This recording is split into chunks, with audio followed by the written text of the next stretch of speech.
నమస్తే, welcome to reality check. ప్రస్తుతం మనతో పాటు ఉన్నారు సీనియర్ పొలిటికల్ అనలిస్ట్ కోటేశ్వరరావు గారు. సార్ నమస్తే అండి. నమస్తే కోటేశ్వరరావు గారు, ప్రస్తుతానికి జూబ్లీ హిల్స్ బై ఎలక్షన్స్ నేపథ్యంలో అజారుద్దీన్ గారికి మంత్రి పదవి ఇవ్వబోతున్నారు అంటూ ఒక వార్త చక్కర్లు కొడతాను. నిజమయ్యే అవకాశాలు ఉన్నాయంటారా? అఫీషియల్ గానే ప్రకటించారు కనుక మంత్రి పదవి ఇస్తారనేది స్పష్టంగా కనిపిస్తా ఉంది. అందువల్ల దాన్ని సందేహించడానికి లేదు. ఒకవేళ ఏ కారణాలతో అయినా గనక మంత్రి పదవి ఇవ్వకపోయేట్లయితే కాంగ్రెస్ పార్టీ అభాస్పాలు. అందుకని వాళ్ళు మంచి చెట్లు అన్ని చూసుకొని ఒక వ్యూహం ప్రకారమే ఆ విధమైనటువంటి ప్రకటన చేశారని చెప్పుకోవచ్చు. ఓకే, అంటే ఇప్పుడు జూబ్లీ హిల్స్ నియోజకవర్గంలో అత్యధికంగా ముస్లిం ఓటర్స్ ఉన్నారు, 1,00,000కు పైగా ఉన్నారు. వాళ్ళని ఆకట్టుకోవడానికి, వాళ్ళను ప్రసన్నం చేసుకోవడానికి ముఖ్యంగా ఈ డెసిషన్ తీసుకున్నారేమో అనేది గట్టిగా వినిపిస్తున్న వాదన. అక్కడున్న లెక్కలు చూస్తే మీకు ఏమనిపిస్తోంది? 4 లక్షలకు పైగా ఉన్నటువంటి ఓటర్లలో దాదాపు 1,20,000 నుంచి 1,30,000 మంది వరకు అక్కడ ముస్లిం మైనారిటీలు ఉన్నారనేది అందరికీ తెలిసిందే.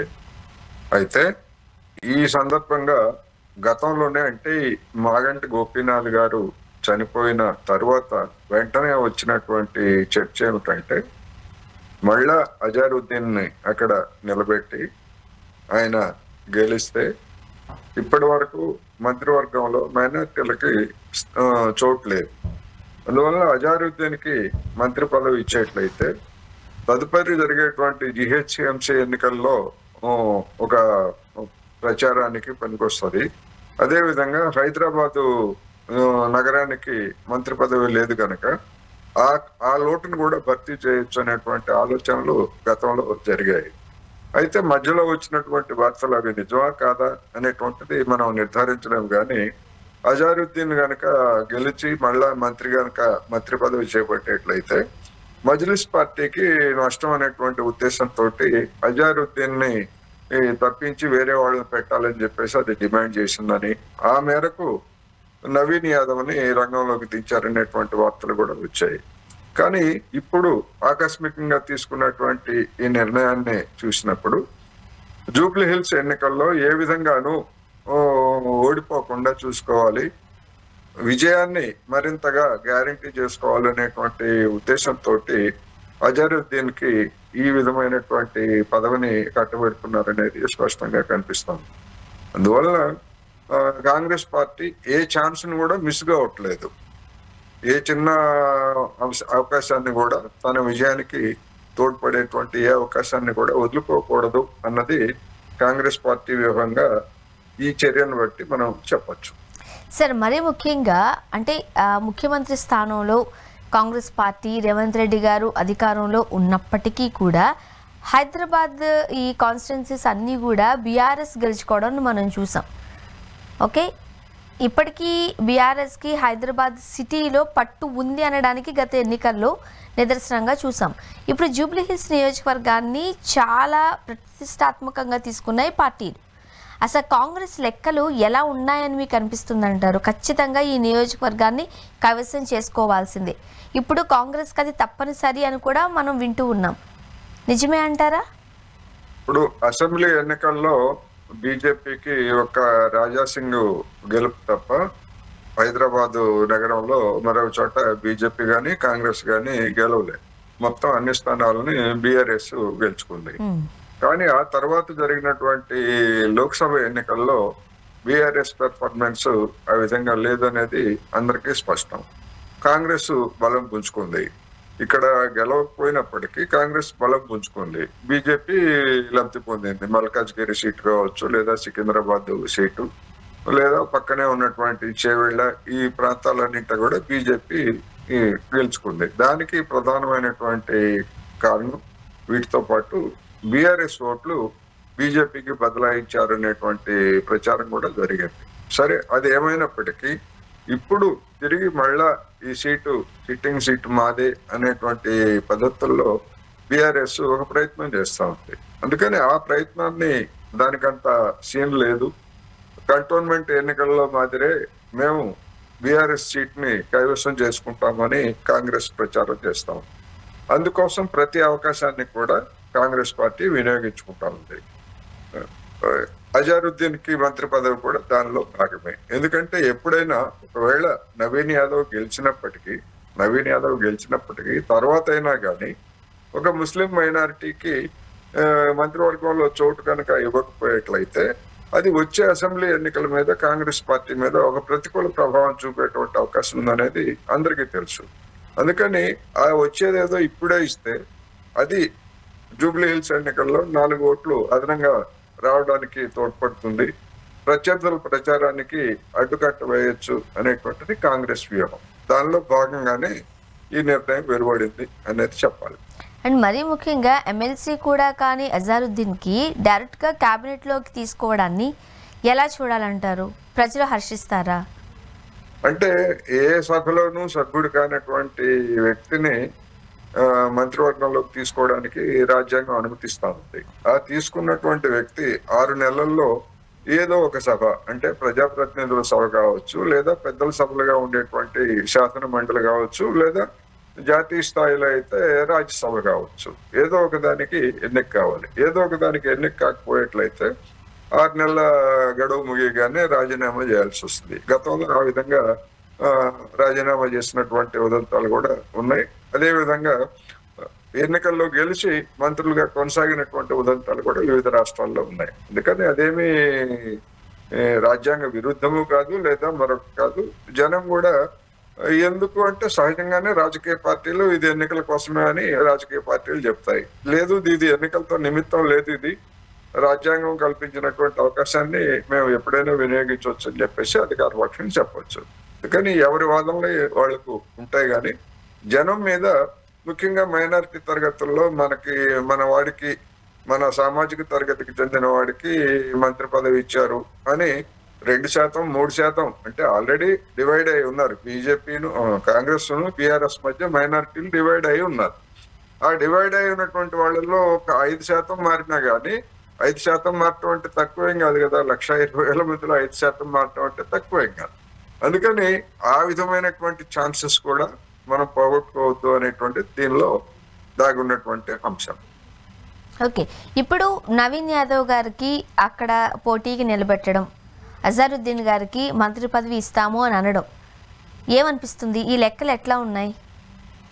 ఈ లెక్కలు కాంగ్రెస్ తన స్థానాన్ని పటిష్టపరచుకోవడానికి, నవీన్ యాదవ్ ఒక బీసీ క్యాండిడేట్ గాను, రెండోది హైదరాబాదు పరిసరాల్లో ఉన్నటువంటి బీసీలలో యాదవ్ సామాజిక తరగతి అనేటువంటిది సంఖ్యారీత్యా బలమైంది. అదేవిధంగా డబ్బున్నటువంటి వాళ్ళు కూడా ఆ కమ్యూనిటీలో గణనీయంగానే ఉన్నారు. అందుకని వాళ్ళని విస్మరించి ఏ పార్టీ కూడా, బీజేపీ కావచ్చు, బీఆర్ఎస్ కావచ్చు, కాంగ్రెస్ కావచ్చు, ఏ పార్టీ కూడా ఆ సామాజిక తరగతిని హైదరాబాదు పరిసర రంగారెడ్డి జిల్లాల్లో విస్మరించడానికి వీల్లేదు. దానిలో భాగంగానే ఈ ఎంపికలు, ఈ ఏర్పాట్లు అనేది చెప్పచ్చు. అయితే ఇక్కడ మరీ ముఖ్యంగా మనం నవీన్ యాదవ్ గారికి బేషరతుగా ఎంఐఎం మద్దతు ఇచ్చింది. కానీ ఇంతకుముందు మనం చూసినట్లయితే ఎంఐఎంతో పాటు అంటే పోటీగా అజారుద్దీన్ పోటీలో నిలబడ్డారు. అది ఎంఐఎంకి నచ్చే ఉద్దేశంగా లేదు. అదేమన్నా అంటే రాను అదేమన్నా రివెంజ్గా మారే అవకాశాలు ఉన్నాయా? దాన్ని ఎంఐఎం యాక్సెప్ట్ చేస్తుందా? యాక్సెప్ట్ చేయటం అంటే ఎంఐఎంకి మరొక దారి లేదు. ఎందుకు అంటే అది మద్దతు ఇచ్చేటువంటి పార్టీగానే ఉంది. రెండోది, ఎంఐఎం మద్దతుని శాశ్వతంగా దాని మద్దతు మీదనే ఆధారపడేట్లయితే ప్రత్యర్థిగా ఉన్నటువంటి బీజేపీ రాజకీయ దాడిని కాంగ్రెస్ ఎదుర్కోవడం కూడా కష్టం. ఎందుకంటే ఇప్పటికే అసలు అక్కడ క్యాండిడేట్ కాంగ్రెస్ తరఫున పోటీ చేస్తున్నప్పటికీ మజ్లిస్ కి మాకే పోటీ, ఆ ఓటు మజ్లిస్ కి వేసినట్లే కాంగ్రెస్ కి వేసినట్టు కాదని చెప్పేసి బీజేపీ ఒక ప్రచార దాడి చేస్తా ఉంది కదా. అందుకని అవసరమైన మేరకు మజ్లిస్ ని ఉపయోగించుకుంటారు. అవసరం అదే సమయంలో తాము బలపడటానికి కాంగ్రెస్ పార్టీ ప్రయత్నిస్తుంది. ఇది రాజకీయాల్లో సహజమే. అందులో ఆ విషయం మజ్లిస్ కూడా తెలుసు. తెలిసినప్పటికీ కొన్ని అనివార్యమైనటువంటి సందర్భాల్లో అది మౌనంగా దాన్ని భరించక తప్పదు అనేది కనిపిస్తా ఉంది. ఓకే, అండ్ మరీ ముఖ్యంగా ఇక్కడ జూబ్లీహిల్స్ నియోజకవర్గానికి సంబంధించి బీఆర్ఎస్ వ్యూహం ఎలా ఉందంటారు మీరు? బీఆర్ఎస్ వ్యూహం ఒకటి సెంటిమెంట్ ని రౌజ్ చేయడానికి ప్రయత్నిస్తా ఉంది. దొరికినటువంటి ప్రతి అవకాశాన్ని చూస్తా ఉంది. అది సహజం. అది ప్రతి రాజకీయ పార్టీ, ఏ రాజకీయ పార్టీ అయినా అలాంటి ఎత్తుగడలని అనుసరిస్తుంది. రెండోది, నిన్న మొన్న వచ్చినటువంటి వార్తల ప్రకారం గతంలో అది ఒక రౌడీ గూండా అని వర్ణించినటువంటి ఒక మైనార్టీకి తరగతికి చెందినటువంటి ఒక వ్యక్తిని పార్టీ కండువా కప్పి ఆహ్వానించింది. పార్టీ ఆహ్వానించింది. కేటీఆర్ స్వయంగా పార్టీలోకి తీసుకున్నారనేటువంటిది మనం చూసాం. అందువల్ల వాళ్ళు కూడా అంటే గెలుపు ఏ విధంగానైనా గెలవాలంటే గతంలో మనం ఎవరి మీద ఎలాంటి ముద్ర వేసినా గానీ వాళ్ళందరికీ మళ్ళా వాషింగ్ పౌడర్ నిర్మా. గతంలో బీజేపీ మీద అలాంటి విమర్శలు ఉండేవి. వాళ్ళు అంతకుముందు ఎవరిని విమర్శించినా, ఎన్ని కేసులు ఉన్నా బీజేపీలో చేరితే వాషింగ్ పౌడర్ నిర్మా లాగా మొత్తం శుద్ధి అయిపోతారు అన్నట్టుగా ఉండేది. ఇప్పుడు బీఆర్ఎస్ కూడా జూబ్లీ హిల్స్ ఎన్నికల్లో తమ పరువు నిలుపుకోవడానికి ఒకవేళ ఓడిపోయినా గణనీయమైనటువంటి ఓట్లు తెచ్చుకోకపోతే దాని పరువు పోతుంది.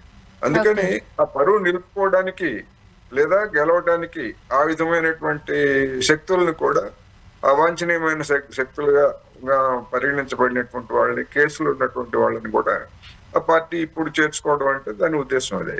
అందుకనే అలాంటి ప్రయత్నాలు ఆ పార్టీ చేస్తున్నది కనుకనే కాంగ్రెస్ కూడా అజారుద్దీన్ ని రంగంలోకి దించింది అనేది మనకి స్పష్టంగా కనిపిస్తా ఉంది. ఇప్పుడు ఎంఐఎం డైరెక్ట్ గా నవీన్ యాదవ్ గారికి మద్దతు ప్రకటించిన నేపథ్యంలో ఓట్ బ్యాంక్ ఎలా చీలే అవకాశం ఉందంటారు? ఎటువైపు ఎవరి ఓట్లు ఉండే అవకాశం ఉందంటారు? ఓటు బ్యాంక్ అంటే ఇప్పుడు మజ్లిస్ పార్టీకి ఉన్నటువంటి బలం ఏమిటో, అంతకుముందు నవీన్ యాదవ్ మజ్లిస్ పార్టీ క్యాండిడేట్ గా పోటీ చేసినప్పుడు 40,000 ఓట్లు తెచ్చుకున్నాడు. కానీ ఆ తర్వాత మజ్లిస్ పార్టీ పోటీ చేసినప్పుడు దానికి అన్ని ఓట్లు ఆ కాన్స్టిట్యున్సీలో రాలేదు. అందువల్ల మైనార్టీలు గణనీయమైనటువంటి సంఖ్యలో ఉన్నప్పటికీ మజ్లిస్ పార్టీకి ఆ కాన్స్టిట్యున్సీలో అంత పట్టు లేదు. ఇతర పాత బస్తీ ప్రాంతాల్లో ఉన్న పట్టు అక్కడ లేదనేది స్పష్టం. అందుకని నవీన్ యాదవ్ కి మద్దతు ప్రకటించింది. తద్వారా నవీన్ యాదవ్ కి మద్దతు ప్రకటించడం అంటే పాత బస్తీ ప్రాంతంలో తన మద్దతుకి యాదవ్ సామాజిక తరగతి కూడా తోడైతే, చూడండి మేము మొన్న మీ నవీన్ యాదవ్ కి మద్దతు ప్రకటించాము, ఇప్పుడు మీరు మాకు అండగా ఉండండి అని చెప్పేసి ఆ పాత బస్తీలో ఉన్నటువంటి మజ్లిస్ కి పట్టున్నటువంటి ప్రాంతాల్లో ఆ ఓటు బ్యాంకును కూడా సొంతం చేసుకోవడానికి మజ్లిస్ పార్టీ ఆ విధమైనటువంటి వ్యూహాన్ని అనుసరించిందని కనిపిస్తాం. అండ్ మరీ ముఖ్యంగా ఈ సెటిలర్స్ ఎవరి వైపు చూసే అవకాశం ఉంది అంటారు? అంటే ఆల్రెడీ అధిష్టానంలో కాంగ్రెస్ పార్టీ ఉంది కాబట్టి కాంగ్రెస్ పార్టీ వైపు మొగ్గు చూపుతారా, లేదు హైదరాబాద్ అంతా కూడా బీఆర్ఎస్ యొక్క ప్రభంజనం ఉంది, గత ఎన్నికల్లో చూశారు కాబట్టి అటువైపే మొగ్గు చూపుతారా, లేకపోతే ఈ రాజకీయ లెక్కలు సమీకరణాలు ఈ 2 ఏళ్లలో ఏమైనా మారాయంటారా? గతంలో కాంగ్రెస్ పార్టీ బీఆర్ఎస్ పార్టీ అధికారంలో ఉంది అసెంబ్లీ ఎన్నికలకు ముందు. రెండోది, ఆ సామాజిక తరగతులకు చెందినటువంటి అంటే ఆంధ్ర ప్రాంతం నుంచి వలస వచ్చి ఇక్కడ సెటిలర్స్ గా ఉండి బాగా డబ్బు సంపాదించి వ్యాపారాలు లేదా పరిశ్రమల్లో పెట్టినటువంటి వాళ్ళందరూ కూడా సహజంగానే అధికారంలో ఉన్నటువంటి పార్టీకి మద్దతు ఇస్తారు. ఎందుకు అంటే ఇదే సెటిలర్స్ గా మనం అంటే వలస వచ్చినటువంటి ఆంధ్ర రాయలసీమ ప్రాంతాల నుంచి వలస వచ్చినటువంటి వాళ్ళకి వ్యతిరేకంగా పెద్ద ఎత్తున ప్రత్యేక తెలంగాణ సందర్భంగా ఇదే బీఆర్ఎస్ పార్టీ వ్యతిరేకించింది.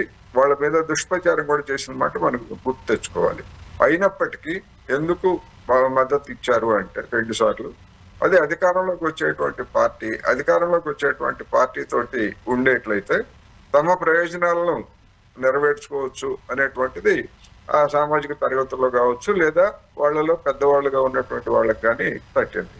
ఇప్పుడు పరిస్థితులు మారిపోయినటువంటి నేపథ్యంలో ఇంకా 3 సంవత్సరాల పాటు కాంగ్రెస్ పార్టీ అధికారంలో ఉంటుంది కనుక కాంగ్రెస్ పార్టీకి మద్దతు ఇచ్చేట్లయితే తమ ప్రయోజనాలు ఏవైనా కావచ్చు నెరవేర్చుకోవచ్చు అనేటువంటిది ఆ తరగతుల్లో కనిపిస్తా ఉంది. అందుకని ఇప్పటికీ డివైడెడ్ గా ఉన్నారు, అటు ఇటు ఉన్నారు. కానీ గతంలో ఉన్నంత సాలిడ్ గా బీఆర్ఎస్ కున్నంత సాలిడ్ గా ఈసారి ఉండేటువంటి అవకాశం అయితే లేదు. ఖచ్చితంగా షిఫ్ట్ ఇటువైపు ఉంటుంది అనేది చెప్పచ్చు.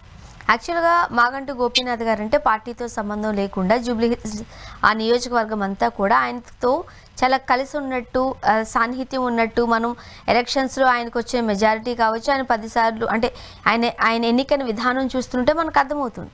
ఈ నేపథ్యంలో ఇంతకుముందున్న సంస్కృతికి సంప్రదించి లేకపోతే సాంప్రదాయానికి సంబంధించి తొంగలో తొక్కి ఇప్పుడు బై ఎలక్షన్స్ వస్తున్నాయి. అది బీఆర్ఎస్ఏ దీన్ని స్టార్ట్ చేసిందంటూ కూడా గతంలో మీరు చెప్పడం జరిగింది. మరి ఇప్పుడు సెంటిమెంట్ ఏమైనా వర్కౌట్ అయ్యే అవకాశాలు ఉన్నాయంటారా?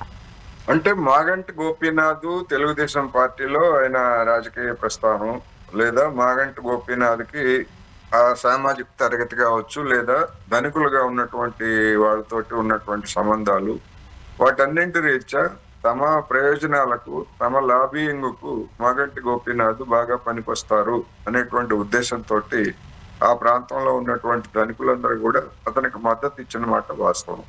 ఆ మద్దతు కారణంగానే ఆయన గెలిచాడు. కానీ ఇప్పుడు ఆయన మరణించారు గనక ఆ స్థానంలో వచ్చినటువంటి ఆయన భార్య సునీత గారు ఆ పాత్రను నిర్వహించగలదా లేదా అనేటువంటిది ప్రశ్న. నిర్వహించే అవకాశం లేదు అన్నప్పుడు అందుబాటులో ఉన్నటువంటిది కాంగ్రెస్ పార్టీ. అందుకని కాంగ్రెస్ పార్టీకి మద్దతు ఇస్తే తమ ప్రయోజనాలు నెరవేరుతాయని అనుకున్నట్లయితే, ఎందుకంటే వాళ్ళు ఎవ్వరు కూడా ఏ సామాజిక తరగతి కానివ్వండి, ఎవ్వరు కూడా ఒక పార్టీకి తాళిగట్టి మేము శాశ్వతంగా మీ వైపే ఉంటాము అని చెప్పేటువంటి పరిస్థితి లేదు. రాజకీయ నాయకులే రోజుకో పార్టీ మారిపోతున్నారు కదా.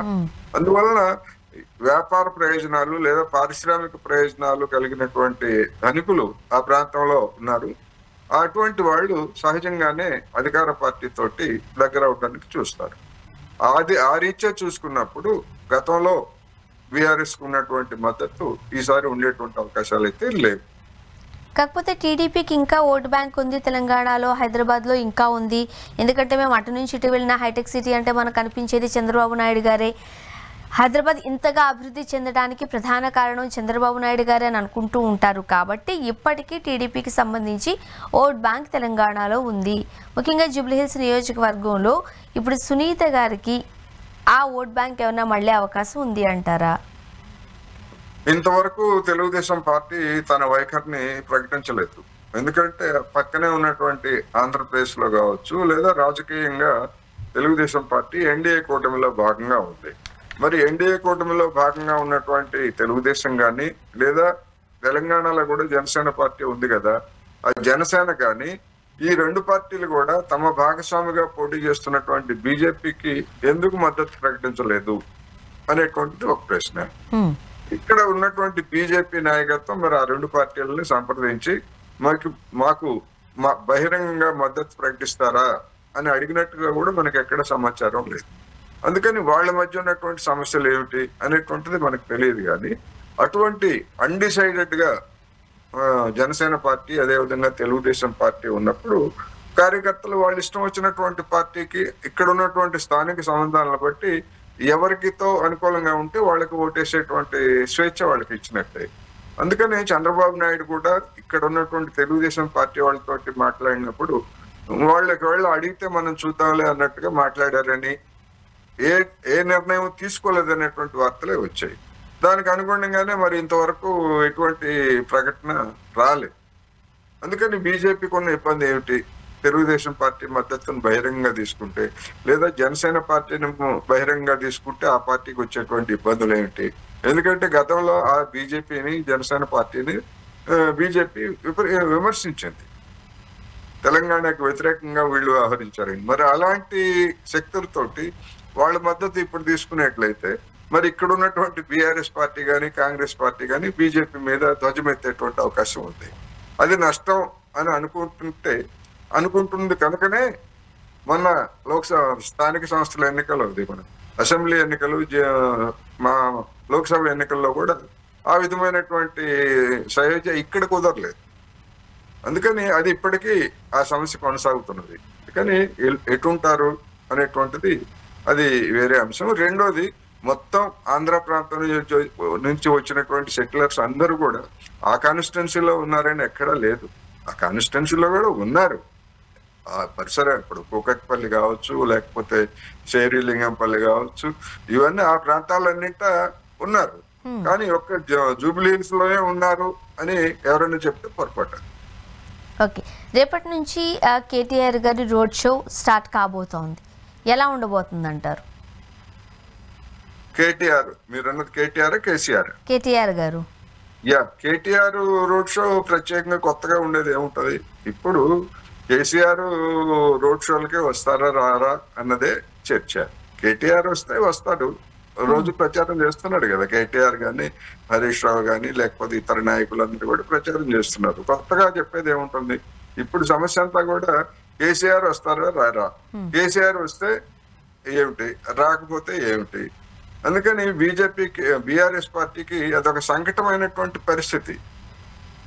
ఎందుకు అంటే రాకపోతే మా కేసీఆర్ వచ్చి ఉంటే అని చెప్పుకోవడానికి వాళ్ళకి అవకాశం ఉంటుంది. రేపు వచ్చేటువంటి అసెంబ్లీ ఎన్నికలు కావచ్చు, జిహెచ్ఎంసీ ఎన్నికలు కావచ్చు, స్థానిక సంస్థల ఎన్నికలు కావచ్చు. ఒకవేళ కేసీఆర్ వచ్చినా ఓడిపోతే జనం దృష్టిలో పల్సనైపోతుంది. కేసీఆర్ వచ్చినా గానీ జూబ్లీ హిల్స్ ఎన్నికల్లో గెలిపించలేకపోయాడు, సెంటిమెంట్ ఉన్నా గానీ గెలిపించలేకపోయాడు, ఇంకేం పని అయిపోయిందిలే అని చెప్పేసి జనము అనుకుంటారు. రాజకీయ పార్టీలు కూడా అదే విధమైనటువంటి ప్రచారాన్ని చేస్తాయి. అందుకని నిజానికి ఆ రీత్యా చూసుకున్నప్పుడు బీఆర్ఎస్ పార్టీకి అదొక అగ్ని పరీక్ష. అదేవిధంగా బీజేపీకి కూడా ఒక అగ్ని పరీక్ష. ఎందుకు అంటే ఆ జూబ్లీ హిల్స్ కాన్స్టిట్యున్సీ చరిత్రను చూసినప్పుడు అసెంబ్లీ ఎన్నికల్లోనేమో బీజేపీ అభ్యర్థులకి ఓట్లు తక్కువ వస్తాయి. లోక్సభ ఎన్నికలకు వచ్చేసరికి గడిచినటువంటి 2-3 లోక్సభ ఎన్నికల్లో కూడా ఎక్కువ వచ్చాయి ఓట్లు, గణనీయంగా వచ్చాయి. ఆ ఓట్లన్నీ అసెంబ్లీ ఎన్నికల్లో పట్టలేదు. అందుకని ఇప్పుడు కిషన్ రెడ్డి గారికి వచ్చిన సమస్య ఏమిటి? ఏమయ్యా, నువ్వు 67,000 ఓట్లు వేయించుకున్నావు, మరి అసెంబ్లీ క్యాండిడేట్ కూడా నీ ఓట్లన్నీ బదలాయిస్తావో లేదా? ఒకవేళ ఆ ఓట్లు వస్తేనేమో కిషన్ రెడ్డి పరువు నిలుస్తుంది, లేకపోయేట్లయితే కిషన్ రెడ్డి కూడా ఇక్కడ సరిగ్గా పట్టించుకోలేదు, తన గురించి తాను పట్టించుకున్నాడు తప్ప లోక్సభ అసెంబ్లీ ఎన్నికల్లో పట్టించుకోలేదు అనేటువంటిది ఆయనకి ప్రతిష్ట. కాంగ్రెస్ కి ఏమిటి? ఇంత అధికారం ఉండి మేము ఇన్ని చేశాము అని చెప్పిన తర్వాత, ఇంత చేసిన తర్వాత కూడా ఇక్కడ గెలవకపోతే రేవంత్ రెడ్డి సర్కారు జనం నుంచి దూరం అయిందనేటువంటి సమస్య రేవంత్ రెడ్డికి వస్తుంది. అందుకని 3 పార్టీలకి ఒక విధంగా చెప్పాలంటే ఒక అగ్ని పరీక్ష ఇది. అండ్ మరి ముఖ్యంగా సీఎం రేవంత్ రెడ్డి గారు కూడా రోడ్ షోలకు సంబంధించి అంటే ప్రతిష్టాత్మకంగా తీసుకున్నారు. మనం మీరు చెప్తున్నట్టుగా రోడ్ షోలు కూడా స్టార్ట్ అవబోతున్నాయి. దానికి సంబంధించిన ఏదైతే మ్యాప్ ఉంటుందో అదంతా క్లియర్ అయిపోయింది. ఎలా ఉండబోతుంది అంటారు? ఖచ్చితంగా దాని ప్రభావం ఉంటుంది. ఒక ఊపు, ఒక ముఖ్యమంత్రి ఒక స్థానిక ఒక కాన్స్టిట్యున్సీ అయినప్పటికీ దాని ఊపు ఉంటుంది. ఎందుకంటే ఇది ఒక నేను ముందే చెప్పాను. అందుకనే అగ్ని పరీక్షగా మారినటువంటి ఈ నేపథ్యంలో ఏ పార్టీ కూడా తన ఛాన్సెస్ ని లూజ్ చేసుకోవడానికి లేదు. అందుకని మరి రేవంత్ రెడ్డి మాత్రం ఎట్లా దాన్ని వదులుకుంటారు? మనం చూస్తున్నాం కదా, ఇప్పుడు అజారుద్దీన్కి మంత్రి పదవి ఇవ్వడం అంటేనే ఎంత సీరియస్ గా ఉందో కాంగ్రెస్ పార్టీ అనేది మనకి స్పష్టం అవుతుంది. అటువంటప్పుడు ఖచ్చితంగా మొత్తం వాళ్ళకి హంగు ఆర్పాటాలు, డబ్బున్నది. కాంగ్రెస్ పార్టీకి మంత్రులుగా ఉన్నటువంటి వాళ్ళు కావచ్చు, ఇప్పుడు వివేక్ వెంకటస్వామి గారు అంటే మరి ఆయనకి మీడియా ఉంది, మీడియాతో పాటు డబ్బు కూడా ఉన్నాయి కదా పెద్ద మొత్తంలో. అందుకని అటువంటి వాళ్ళని ఇన్ఛార్జీలుగా పెట్టిన తర్వాత, లేదు ఒక్కొక్క డివిజన్ కి 2-3 మంత్రుల్ని నియమించిన తర్వాత వాళ్ళ పని ఏమిటంటే మొత్తం అన్ని రకాలుగా జనాన్ని ఆకర్షించడం, డబ్బు పంచడం, మద్యం పంచడం, బిర్యానీలు, ఇదే ఎన్నికలు. ఇప్పుడు 3 పార్టీలు ప్రతిష్టాత్మకంగా తీసుకున్నాయండి. ఓ పక్క సెంటిమెంట్ ఉంది, ఇంకో పక్క అధికారంలో ఉన్నారు కాబట్టి ఉంది. అలా ఎవరి లెక్కలు వాళ్ళకు ఉన్నాయి. ఇప్పుడున్న పరిస్థితుల్లో మీకేమనిపిస్తుంది? ఏ పార్టీకి ఎక్కువ అవకాశం ఉందంటారు? ఇప్పుడున్నటువంటి పరిస్థితుల్లో గత లోక్సభ ఎన్నికల ప్యాటర్న్ లేదా ఆ నియోజకవర్గంలో ఉన్నటువంటి సిచ్యువేషన్ ను చూసినప్పుడు స్వల్ప మెజారిటీతో అయినా కాంగ్రెస్ కి ఎడ్జ్ ఉండొచ్చు అనేది నా అభిప్రాయం. ఎందుకు అంటే జూబ్లీ హిల్స్ నియోజకవర్గంలో అత్యంత ధనికులు ఉన్నారు, అదే సమయంలో అత్యంత నిరుపేదలు, ఏ రోజుకి ఆ రోజు పని చేసుకుంటే తప్ప గడవని అత్యంత నిరుపేదలు కూడా ఉన్నారు. రెండోది సామాజిక పరంగా చూసినప్పుడు ముస్లింస్ 1/3 ఉన్నారు. వాళ్ళంతా పేదలే ఎక్కువ మంది, ధనికులు కూడా కొంతమంది ఉండొచ్చు. సోమాజిగూడ లాంటి కొన్ని ప్రాంతాల్లో ముస్లిం సామాజిక తరగతికి చెందినటువంటి ధనికులు పెద్ద పెద్ద వాళ్ళు కొంతమంది ఉండొచ్చు, కానీ మొత్తంగా చూసినప్పుడు వాళ్ళు పేదవాళ్ళు. అదేవిధంగా బీసీలుగా ఉన్నటువంటి వాళ్ళు కూడా ఆ తర్వాత నంబర్ చూసినప్పుడు, అందుకని దాదాపు 60-70% వరకు బీసీలు కావచ్చు, ఎస్సీలు కావచ్చు, ఎస్టీలు కావచ్చు, ఎస్సీలను కూడా కలుపుకుంటే దాదాపు 80% మంది ఓటర్లు బలహీన వర్గాలకు చెందినటువంటి వాళ్ళు ఉన్నప్పుడు ఖచ్చితంగా దాని ప్రభావం పడుతుంది. ఎందుకంటే మహిళలకి ఉచిత బస్సు అనేటువంటిది, ముఖ్యంగా శ్రామిక మహిళలకి, చిరుద్యోగులుగా ఉన్నటువంటి వాళ్ళకి లేదా ఉద్యోగులుగా ఉన్నటువంటి వాళ్ళకి కూడా అది నెలకు 2-3 వేల రూపాయలు రవాణా ఛార్జీల రూపంలో మిగులుతా ఉంది కదా. రెండోది విద్యుత్తు, కొంతమందికైనా ఉచిత విద్యుత్ పథకం కావచ్చు, లేదా గ్యాస్ సిలిండర్లు. అందుకని ఇటువంటివన్నీ కొన్ని ప్లస్ పాయింట్లు ఉన్నాయి. అయితే at the same time minus పాయింట్లు కూడా ఉన్నాయి. ఇతర వాగ్దానాలను అమలు జరపలేదు అని ప్రతిపక్షాలు చేసేటువంటి విమర్శను కూడా ఓటర్లు పరిగణలోకి తీసుకుంటారు. అందుకని ప్లస్ మైనస్లు ఉన్నాయి కనుకనే కాంగ్రెస్ పార్టీ ప్లస్ని ఎక్కువ చేసి చూపించడానికి, ఇతరతర ప్రభావాలను చూపటానికి తన యంత్రాంగం మొత్తాన్ని, మంత్రులు, ఎమ్మెల్యేలు అందరినీ కూడా దించిందంటే, ఏమైనా ఉన్నప్పటికీ, అనుకూలతలు ఉన్నప్పటికీ వ్యతిరేకతలను కూడా తక్కువ అంచనా వేయకూడదు అనేటువంటి ముందు జాగ్రత్త మనకి కనిపిస్తా ఉంది. అందుకనే పోటీ హోరాహోరీగా ఉంటుంది. కాంగ్రెస్ వాళ్ళు చెప్పినట్టు 40,000, 50,000 వస్తాయా లేకపోతే అనేది చెప్పలేం, కానీ పోటీ మాత్రం తీవ్రంగా ఉంటుంది. స్వల్ప మెజార్టీ కాంగ్రెస్ కి అవకాశం ఉంటుందని చెప్పగలం. చూద్దాం సార్ ఏం జరగబోతుంది. థ్యాంక్ యూ సో మచ్ అండి, మీ అభిప్రాయాలు పంచుకున్నారు. Thank you very much. ఇది వాళ్ళ రియాలిటీ చెక్. Stay tuned.